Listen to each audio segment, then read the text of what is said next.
முருகப்பெருமானுக்கு பிடித்த வழிபாட்டுப் பொருட்கள். நம் மனதை ஒருநிலைப்படுத்தவும் நம் வாழ்க்கையை சீராக மாற்றவும் இறை வழிபாடு என்பது கட்டாயமாக தேவைப்படும் ஒன்று.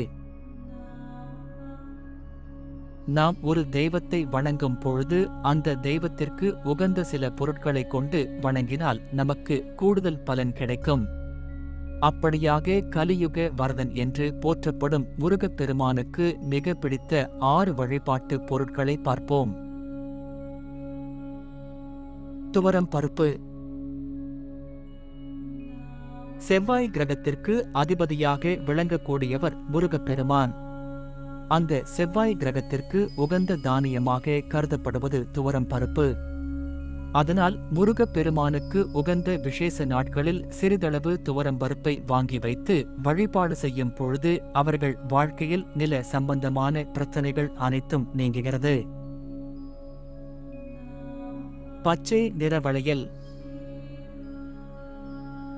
குழந்தை பாக்கியம் இல்லாதவர்கள் முருகனை நினைத்து பச்சை நிற வளையல் வாங்கி வைத்து வழிபாடு செய்தால் அவர்கள் வீட்டில் கூடிய விரைவில் மழலை செல்வம் பிறக்கும் என்கிறார்கள். அவ்வாறு வழிபட்ட பிறகு பெண்கள் அந்த வளையலை கைகளில் அணிந்து கொள்வது சிறப்பானதாகும்.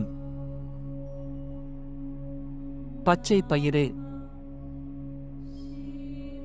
மூன்றாவதாக முருகனுக்கு பிடித்த பொருட்களில் இருப்பது பச்சை பயிறு.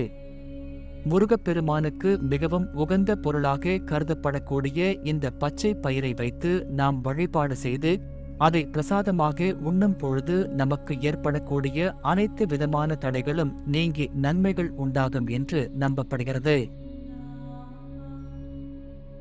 மஞ்சள் கிழங்கு. மேலும் திருமண தடை உள்ளவர்கள் முருகனுக்கு மஞ்சள் கிழங்கு வாங்கி வைத்து வழிபாடு செய்தால் அவர்கள் வாழ்க்கையில் விரைவில் மங்களகரமான நிகழ்வுகள் நடக்கும் என்று சொல்லப்படுகிறது. பழங்கள். குமரக்கடவுளுக்கு மாம்பழங்களும் வாழைப்பழங்களும் ரொம்ப இஷ்டம் என்கிறார்கள். அதனால்தான் இவ்விரு பழங்களுடன் வெல்லத்தையும் சேர்த்து பழனி முருகனுக்கு பஞ்சாமிர்தம் செய்து படைக்கிறார்கள். மலர்கள். முருகப்பெருமானுக்கு மிகவும் பிடித்தது முல்லை, சாமந்தி, ரோஜா மற்றும் காந்தன் ஆகிய மலர்களாகும்.